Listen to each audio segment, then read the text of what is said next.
Well, does anybody have any ideas? You can unmute yourself and answer, or you can write it into the chat box.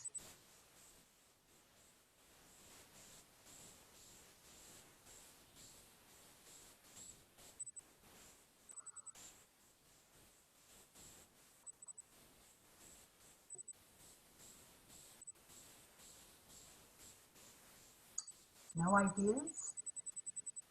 Somebody have an idea about what does a sustainable landscape look like? I'll jump in. I'm a native Californian, so obviously water and water conservation are things that have been drilled into my head for a long time. So a sustainable landscape to me is one that conserves and makes good use of our water resources and limits waste. Anyone else?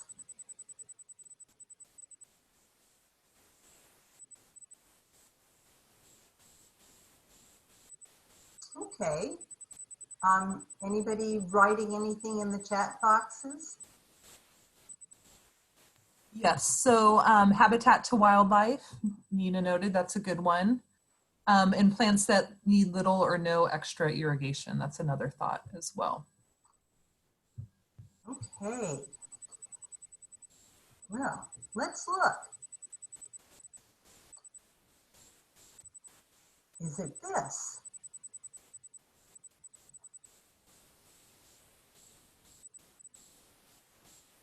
Anybody have any ideas about this garden? I have a whole lot. So let me tell you where my mind goes with this. What makes this really sustainable is the amount of pervious, that is, water can go through the surfaces. Yes, there's a fair amount of lawn, but notice it's not dark green. Look at those lovely dry patches. That's good. Notice that there's a small patio where the orange chair is, and there's even a hammock in the shade. The walkways are gravel. All of this adds to the rainwater and any ground, any irrigation system being able to filter down, and if it's getting out of her garden past the root zones, back into our sand and gravel aquifer. This is a Eugene garden. So here's another one. Is it this? This garden is in Cottage Grove. It's on the edge of the coast fork of the Willamette River. It too is, it's pretty drought tolerant, but it takes some watering. So this is another view of a sustainable garden. And here is yet another sustainable landscape. And please, if anyone has any, like what would make this sustainable? We've been talking about pervious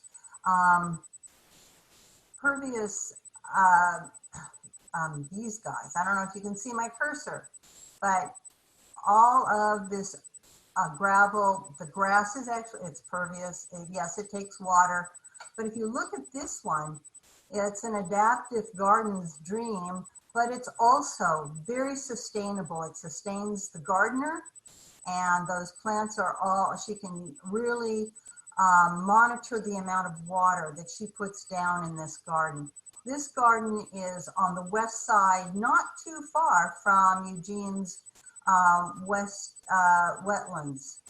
So that's another one of those kind of gardens. You can see there are many different types, and it really has to do with the person's personality and their needs. So this sustainable landscape really is about water conservation. We're going to talk about a number of different practices that allow us to conserve water. this little herb garden, when I first saw this garden, this area was in boxwood. Nice, tight, little round sort of knot of boxwood, and it there was nothing growing in it.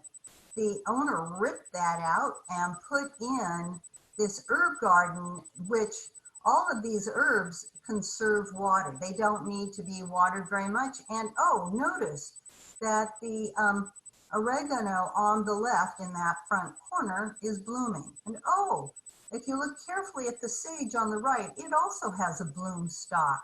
And the chives are blooming, and it looks like she even has a butterfly bowl in the back by her rhododendrons. So all of this has to do with water conservation and sustainability, because we're not just sustaining ourselves, we're sustaining all who visit this garden. That includes our wildlife. Which brings us to that thorny question of lawns. When the person the master gardener who moved into this house moved in, the lawn was from the house to the driveway, which is on the other side of the now hedges on the left-hand side of this photo. And she ripped out about 800 square feet to put in of lawn, to put in beds around the lawn and to really cut down on that amount. Also notice that it's not that sparkling green of overwatered lawn. These lawns are, the people who have had them keep them, they're green, but they're not that over fertilized deep green that many people have, at least in my neighborhood. So here you have only as much as you want. Feel free to rip it out if you don't want it. Oops, wrong thing, sorry. Oops. Get that out of here. Sorry, I'm getting there. So here is that little patio I was telling you about, and those wonderful orange chairs. The person whose garden we saw from above had that very steep slope, and they took that out and put in a patio. Those are pervious pavers. All of this is so that they're catching the water before it rolls down the hill. And I think it's important to think about how much lawn you want. And I mean, sometimes it really suits you because that's all the time you have to do, and you can do lawn and it looks respectable in your neighborhood. But after that, maybe you might consider changing into garden beds. So here we go. This is my front garden in about April, no, not March. And my Japanese maple, which is in the upper right-hand corner, is giving a lot of shade, as well as the spruce next door, and I have that hedge. So my garden is transitioning from a big open sun garden when I moved in to a shade garden. And it may transition back because I have new neighbors and they may take out that big hedge. I have no idea what's going to happen next. So just know that gardens are always in motion. I'm sort of curious what's going to happen next. And, okay, here it is. And we're coming to the end of spring, but it's still raining off and on. I hope all of you have gone through your irrigation systems and gotten them ready. They're all, they've taken out all the old hose, God, now my brain is blocking. The things that keep hoses tight. You've cleaned up your checked your soaker hoses. There are no splits. Your pop-ups are working right. Everything is going well. So you can start irrigating when the spring rains end, but you might have to turn it on again or turn it off again because of this fluky weather we have. Just make sure it's ready to go and that it's what you still need. Soaker hoses, by the way, are great for anything in a line. And those pop-ups that you see, they're the kind that rotate the amount of water that they give.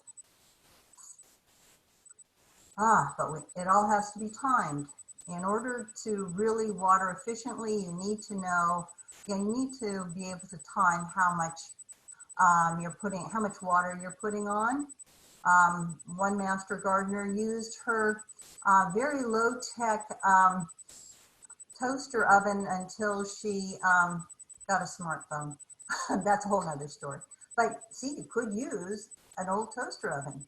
The photo on the right is a timer that is hooked to spigots for a drip system, very complex drip system.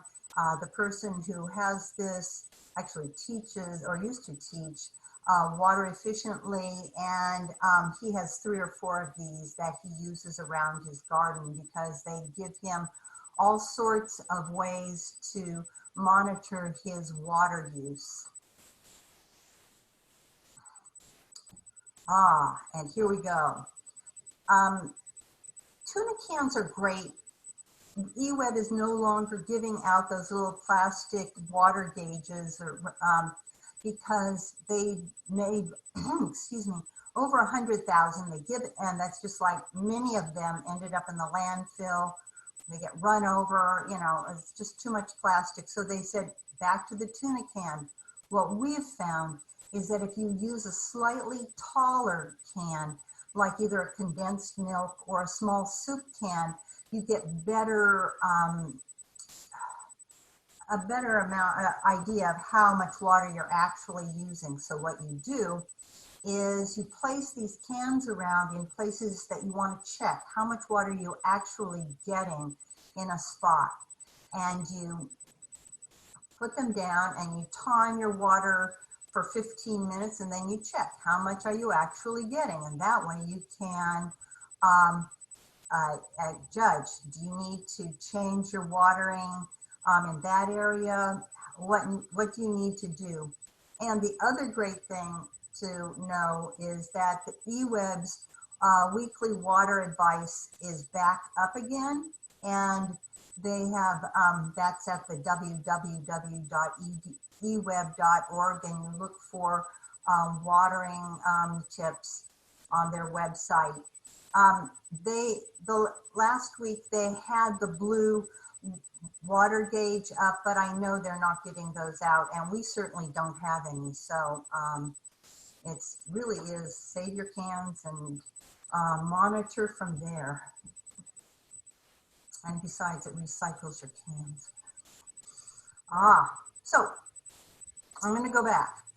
Does anybody have questions about watering efficiently, different water uses? Any questions in that, along that line? So we'll give folks a second to type questions into the chat. I do want to notice that Angela noted that rain gauges are sold at the Dollar Tree. So if anyone's looking for really? Oh, rain okay. gauge. Thank you, Angela. More plastic.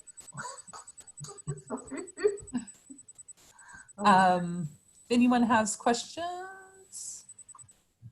I don't see any questions coming in. So I think okay. Then I will move on. Ask a question. Yes. Yeah? Can you hear me? Yes? Oh, I can't hear you very well, Gwendolyn. Oh. Is there a way to turn it up? I have mine all the way up, Kate. I don't. Okay. I'll just get as close as I can. Thank you. Yes, sorry. Yeah, I know one other person was having issues as well. I can actually hear Gwen quite well, so I don't know if the issue is coming from her side or people's personal computers, but make sure that, yeah, your volume's all the way up, and that you have the right speaker that you've selected to listen to. Yeah. There is one other comment. You can also sign up for eWeb's weekly watering advice to be emailed to you. So that's another good comment. And then Phyllis noted that she had to log out and then log back in order to be able to hear. So if anyone else is having issues, you might want to try what she did, log out, then log in. Okay. May I move on? Ooh, to the exciting topic. Oh, look at that fluffy compost. Mine never looks that fluffy. That's beautiful. Mine works, but it's just not fluffy compost. Um, so there's compost, and next to it is mulch. This is my back garden. It takes two dump trucks, 2 units, as they say, from Parks and Open Space of leaves to cover my back garden and a little bit of my front garden. These leaves will actually last until mid-July, maybe into August. It gets down to an inch, and then by September they've disappeared. But by that time, I'm almost finished gardening and getting ready for the next load of leaves. So that is one kind of mulch. And as you can read, the whole point of mulch is to cover your soil, to protect it from compaction or erosion by rain. And what I really like about the photo, the master gardener whose little garden this photo came from, is that she's using 3 different kinds of mulch. She's using ground cover, she's using cedar mulch and leaves, and that really keeps the moisture in. I can keep maybe 2 inches of mulch in some places year round, but I haven't developed the technique for keeping it all year round. I'm working on it. So just know some of this all takes time and thought to how do you do that. So compost. We have loads of great compost specialists out there who can answer these questions way better than I, but compost is made from decomposing organic materials, and you need to add it to your soil to make it recycle all those nutrients. And the great thing about compost and that organic material is that it holds the moisture in. If you think about soil as a piggy bank for water, you want to have organic matter in there to hold the water in and release it slowly so that the plant roots get what they need. And oh, by the way, extra compost can be put around your baby plants as mulch. I've been doing that, and it really does hold the moisture into my soil.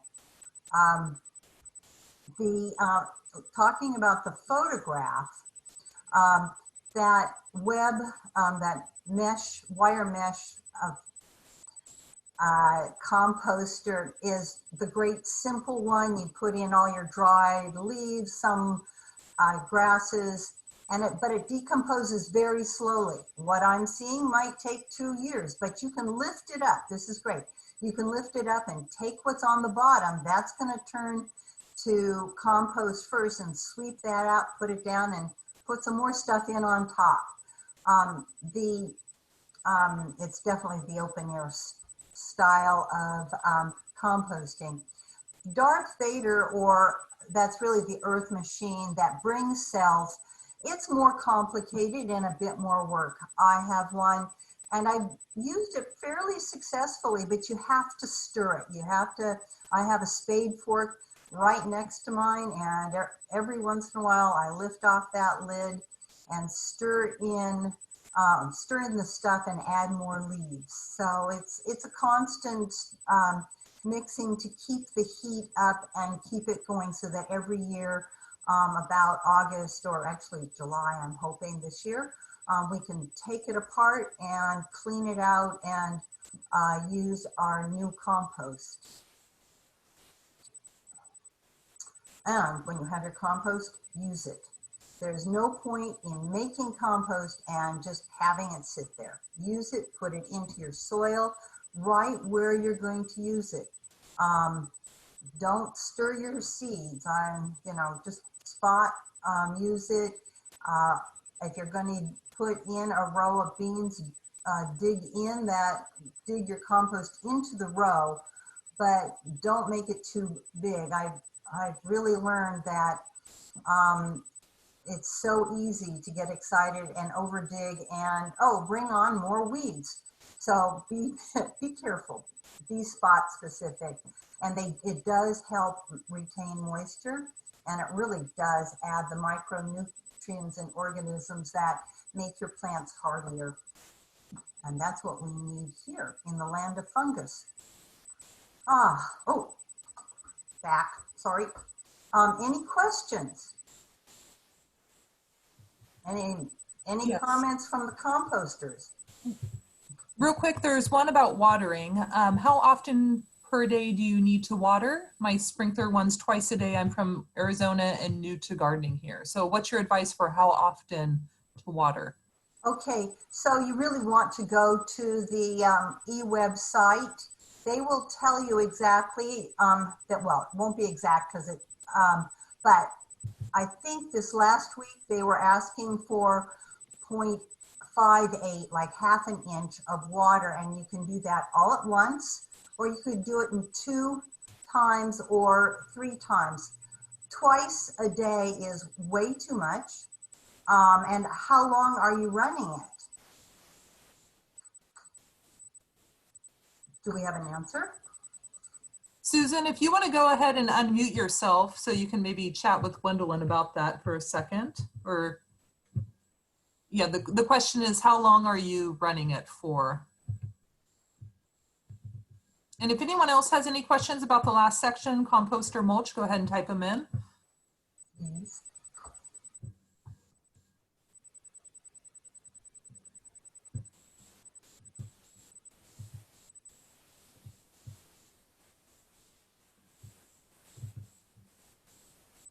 Yeah, I'm not hearing anything. So we'll come back to that maybe at the end. Well, okay, that's fine. Let's do that at the end. Anybody else have questions about compost? None in the chat room. Okay. And that brings us to right plants in the right place. Whether you choose natives or ornamentals, all plants really do have their own requirements. Read the labels and try and understand their requirements. For instance, I've seen Douglas iris in deep shade, or they may get, and I mean, no, when I say deep shade, I mean like an hour at the most of sunlight.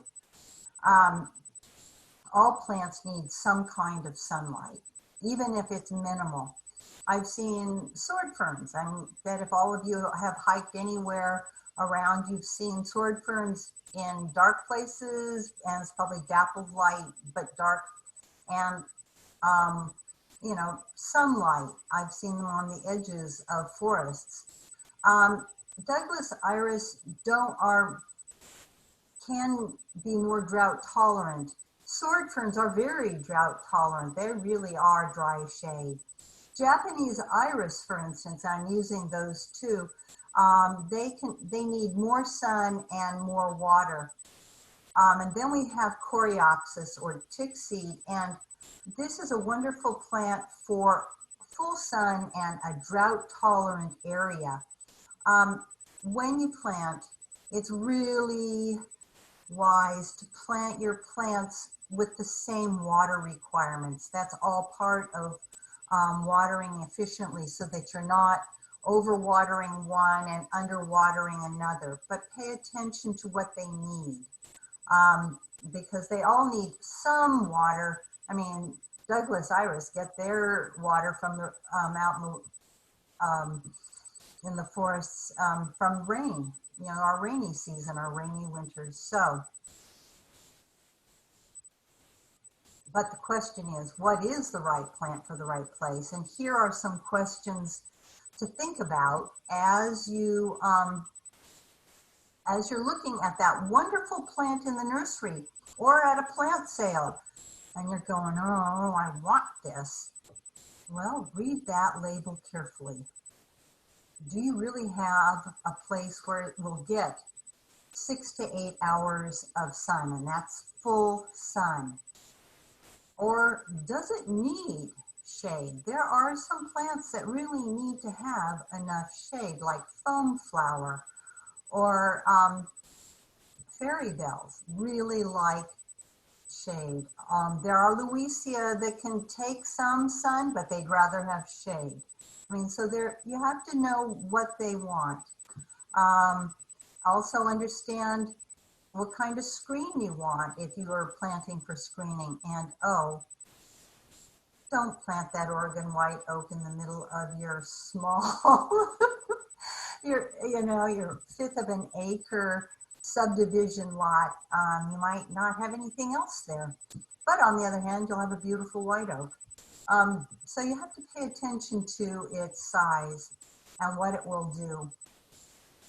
I have a wonderful it's a Chinese fringe shrub that needs a lot of sun. I didn't realize that my Japanese maple was shading it out, and I have to take the poor plant out because the west side where the shade is has died. So that's a learning experience for me, to pay attention to putting the plant where it will always have enough sun. And that's why I say read the label as carefully as possible and know that things grow. When I planted the plant, the lovely Chinese fringe shrub, it was full sun, and the tree, my Japanese maple, grew big enough, and that was what happened. Any questions? Any thoughts?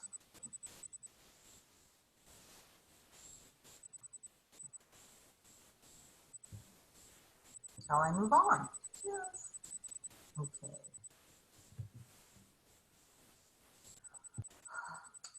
We just had this great seminar on thinking beyond invasive plants, but these two plants are not only water hogs. English ivy will take over and cover and smother native plants anywhere, everywhere. We're not quite sure what tree is underneath all that English ivy. It may just be, it looks like it might just be a power pole. But that's what happens. If you ever walk on the north side of Skinner's Butte or up in Hendricks Park, you will notice that they have worked really hard to remove many years' growth of ivy, and the native plants underneath are coming back. That Armenian blackberry, so tasty, but it root tips, and this is a serious water hog. You can see it out in fields, big mounds of them. They are sucking up all the water in that field. It's just amazing. Once you take them out, how much more water can be found, and how much greener that pasture will stay without those blackberry humps. So it's one of those to fight back, even though they're great berries. Anybody have any experience with these two?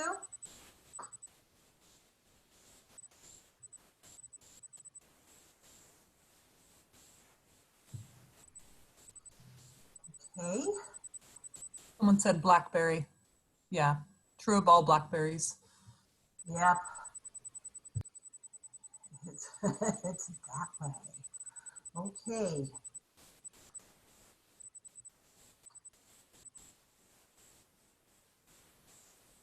Whoa, come on. Oh, here we are.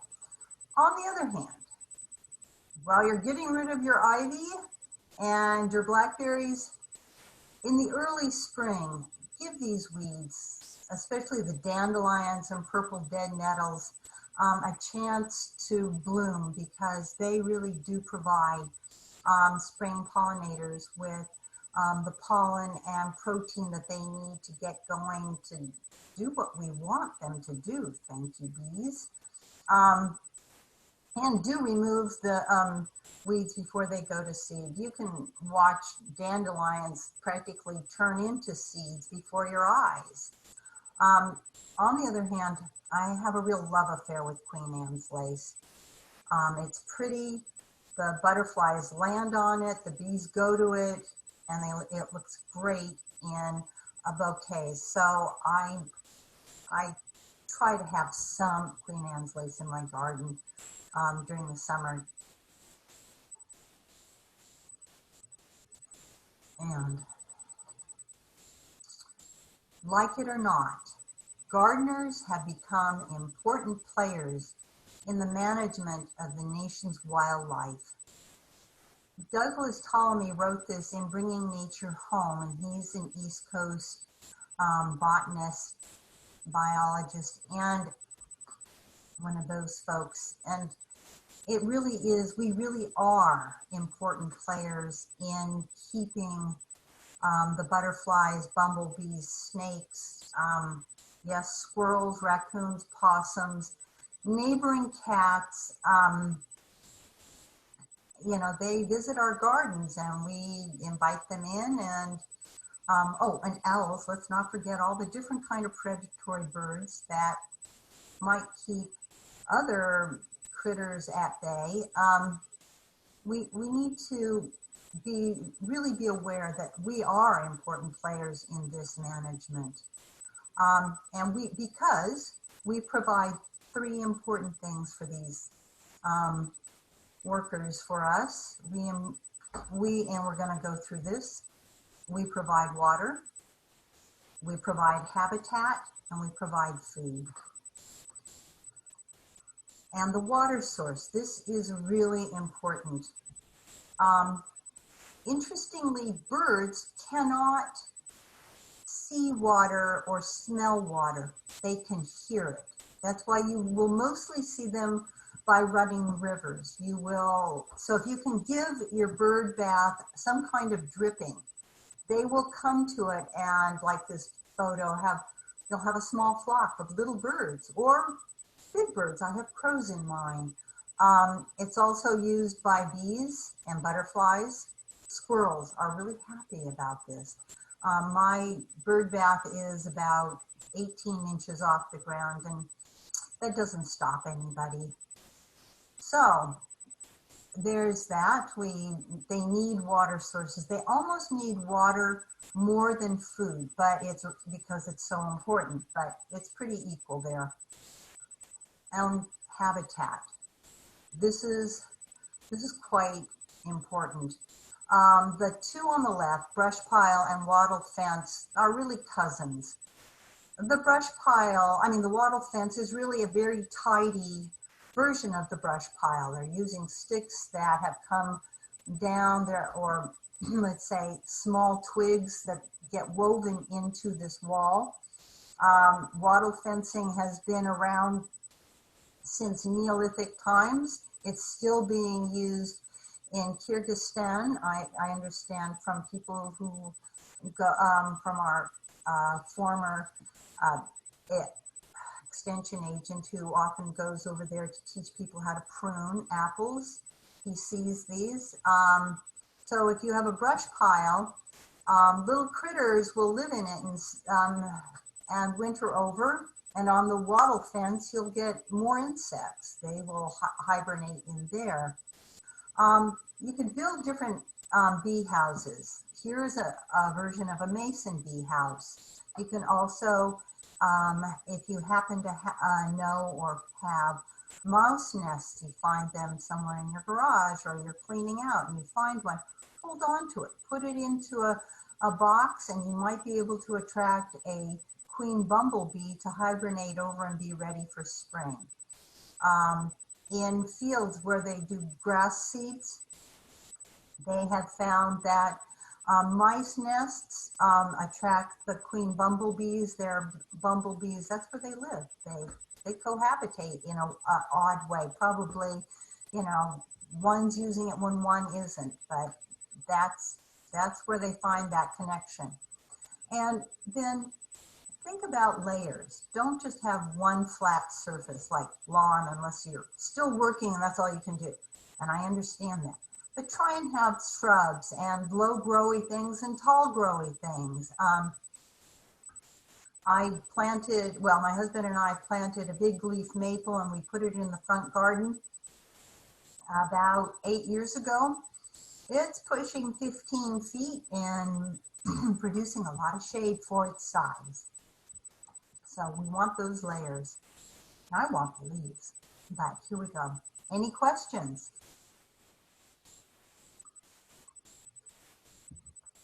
Okay. And finally, food. These are just two different plants. One, rosy checker mallow, is a spring plant. I have it blooming now. Butterflies and birds will come into it. It'll bloom for another month. And asters in the fall provide that late protein for pollinators before they go off and hibernate for the winter. And this darling little ground beetle, it's small, eats snails. And one time someone said to me, I want more predators. And I said, well, do you have aphids? Or, I was listing all the different types of insect prey. And she says, oh no, we're using this and that. And I said, well, if you want predators, you have to have prey, which means no herbicides or very carefully used herbicides and no pesticides. Let nature take care of your problems.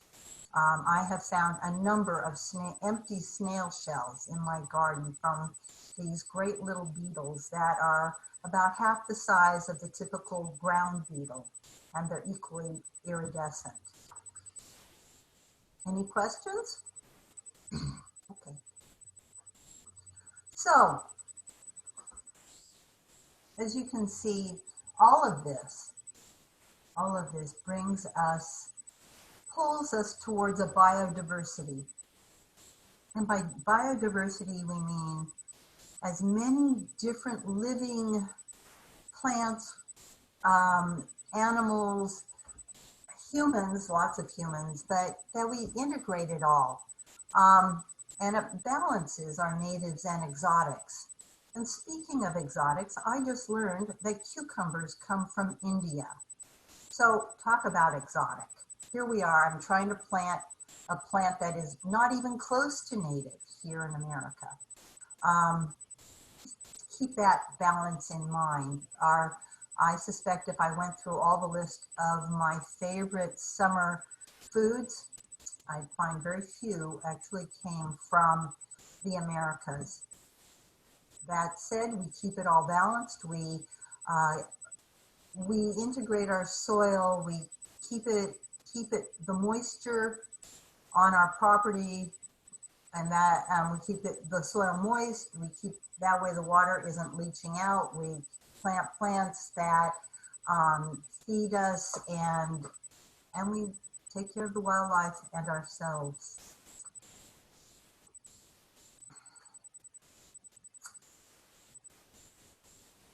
To me, the biggest final thought about this is, I'm going to say this, Susie Orman, who's a financial advisor, wrote in her book about the courage to be rich. She has this wonderful chapter on decluttering, getting rid of all the things in your house and things that would take up your money and your time and your space. And she says, love what you have and have what you love. If you love it, if you look at something and you know you love it, you're connected to it, keep it. And love it back. And that's how I feel about my garden. I look at it and say, do I love you? And I take care of it and it glows. It feeds me, it sustains me, I sustain it. It's that connection that we have with our gardens. So it's really, do you love your garden? Do you look out your windows and say, yes, here it is? And if you have a community garden, do you walk into your plot and say, oh, yes, this is what I need. It is here. And oh, look at that wonderful native, just a second, honeysuckle vine, and we have a native honeysuckle vine. Oh, look at how beautiful it looks there. There are lots of ways that you can do that to say, oh, this feeds me, I feed it. And so, is your garden finished? Is my garden finished? No. I'm really aware that there are parts of my garden that I will be changing, and that's really something that goes on. I have to be careful to make sure it's a pleasure and not a burden, and I urge you to do the same. Any thoughts on all of those thoughts? Any comments?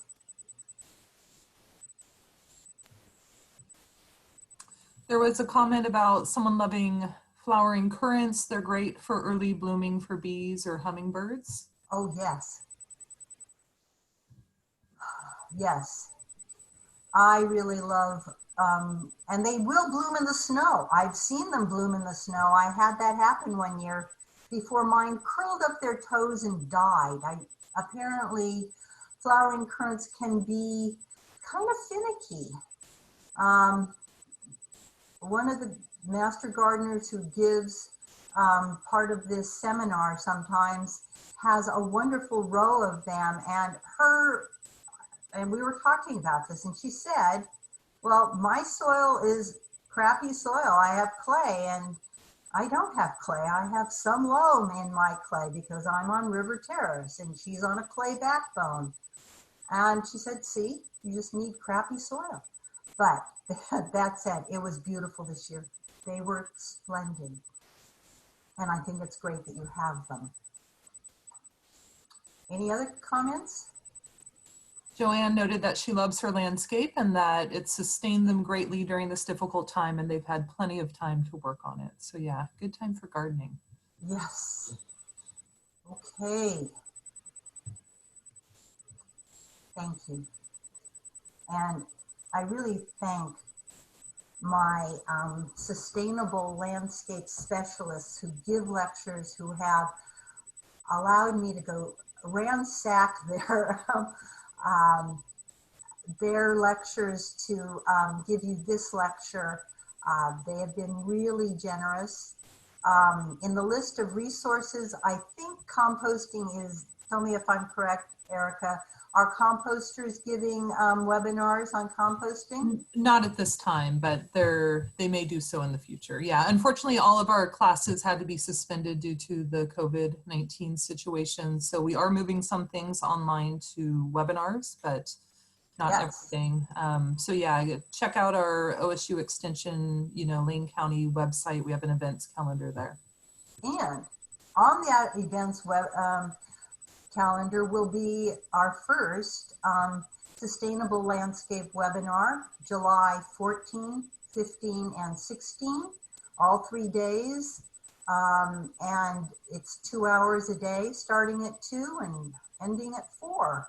So you know that those 3 days in a row, you will be sitting listening to a more expanded explanation of what sustainable landscape is. And our Master Gardener Plant Clinic is up and running. Yes, it's remote. You cannot bring your fungal plants in for identification, but you can send photos of them by email to the Master Gardener Plant Clinic. The 344-0265 number gets you pretty quickly to them. They have been really enjoying working, the two that I've talked to, working from home, and it's going. So you can call in if you have questions, as all you Master Gardeners know. The Garden Smart Oregon Guide is a wonderful pamphlet that unfortunately is out of print. There are just a few left. It's great to have one of those. The Oregon Invasives Hotline.org has this guide on their website. So there we are. And thank you all very much for being here. Yeah, and just real quick, thanks again, everyone, for joining. Someone asked about the dates. So once again, the 3-day webinar will be June 14th, 15th. No, July. I'm sorry, thank you, July. I'm in the wrong month. July 14th, 15th, and 16th. You aren't ready next week, Gwen? And we should have information about that up on our website later this week. It will require pre-registration. It's a simple process. It is free. It will be a free webinar, but look for that information on our website soon. So thank you, Gwendolyn. And thanks for everyone for joining us today. And are there any questions? We probably have I didn't see any. I saw a lot of thank you. So I think everyone is saying thanks for joining, and yeah, very informative, and yeah, so thank you. You're welcome. Okay, bye-bye. Great to see everybody.